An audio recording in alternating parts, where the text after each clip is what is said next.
Wir befinden uns hier auf dem ehemaligen Reichsparteitagsgelände der NSDAP.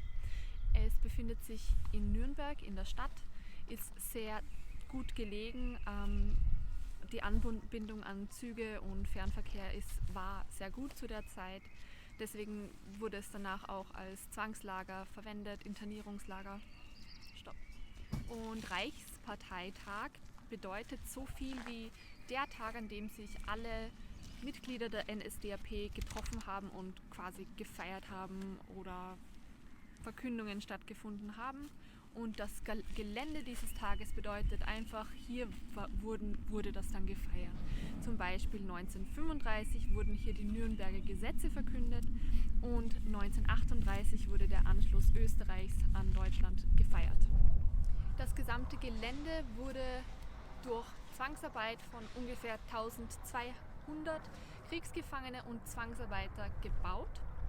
Und das Areal umfasst nicht nur diese geplante Kongresshalle, also dieser gesamte Außenraum, wo wir hier stehen, hätte eine Kongresshalle werden sollen, der Bau wurde gestoppt oder ich glaube durch den Ende des Krieges war es dann nicht mehr möglich, das fertigzustellen.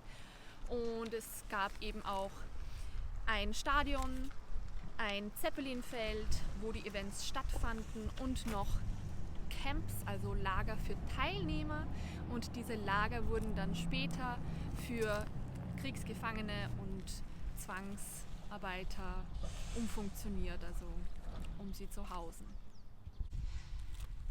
Was ich gelernt habe, nachdem wir das Dokumentationsarchiv besucht haben, ist, also was ich neu in meinem Gedächtnis habe, beziehungsweise in meinem Bewusstsein, obwohl ich das alles schon mal gehört habe, aber was ich jetzt eben neu denke, ist, erstens, die NSDAP war eine Arbeiterpartei. Das spielt, glaube ich, sehr einen großen Einfluss in die Stärke dieser Partei und erklärt vielleicht auch, warum sie so stark gegen Intellektuelle waren. Dann zweitens, dass die Partei tatsächlich in München, also in Bayern, gegründet wurde. Ich war mir dessen auch nicht bewusst. Und dann drittens, dass die Partei eben seit ihren Anfängen in den 1920er Jahren ganz klar und ganz offen antisemitisch war.